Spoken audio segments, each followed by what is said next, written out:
Rüfət Axundov. Rüfətin geyimini lağ ediblər. Burada sadəcə olaraq mən sizə göstərə bilərəm. Mən qırmızı belə deyim də kişi köynəyi, kostyumdur. Deyəsən elə bax burdadır da, qırmızı corablar geyinib.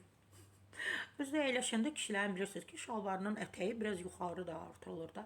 Bəlkə də Rüfət onu gizlədib ki, görməsinlər, amma şalvarının ətəkləri yuxarı belə dartıldığından qırmızı corablar demək olar ki, bütövlükdə görünür. Mən də gördüm, şok yaşadım ki, Rüfət çox belə ciddi bir adamdır da, qırmızı rəngli corabları belə görünməsi düz yumorludur. Hamıdır ki, Rüfətdə olan yumor heç kimdə yoxdur, amma geyimində, hərəkətlərində, danışığında həmişə məsəl üçün biz onu efirlərdə heç vaxt belə qeyri-etik nəsə etsin, danışsın, hərəkət etsin görməmişik.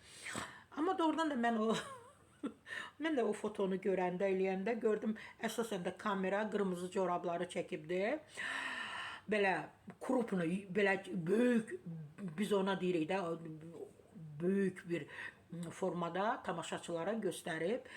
Bəli, burada deyir ki, Rüfət Axundovun fərqli tərzi diqqət çəkir və Milli Nöqtəsi xəbər verir ki, efirlərin birində qonaq olan sənətçinin kombini müzakirələrə səbəb olub. Yəni geyimi, yenə də deyirəm də, corablar ən çox belə naskılar, corablar belə gündəm olur.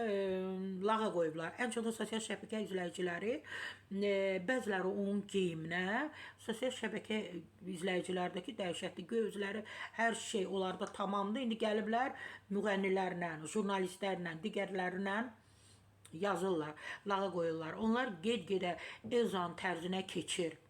Yazıblar da, yəni onlar yazıb ki, yəni Rüfət get-gedə Elzanın tərzinə keçir. Biri yazıb ki, zövqü çaşıb. Bunlar bunlara qocaldıqca nə olur? Biri isə deyib ki, Mariana corabları kimi corabı var, corab geyinib. O vaxt bir film var idi. Orada Mariana'nın qırmızı corabı olurdu. Sonra o belə onu istehsalına başladılar, tikdilər, satışa verdilər. Üstündə də yazırlar Mariana. Doğrudan da qırmızı corab. Çox maraqlı idi Rüfət. Qırmızı corab sizə yaraşırdı.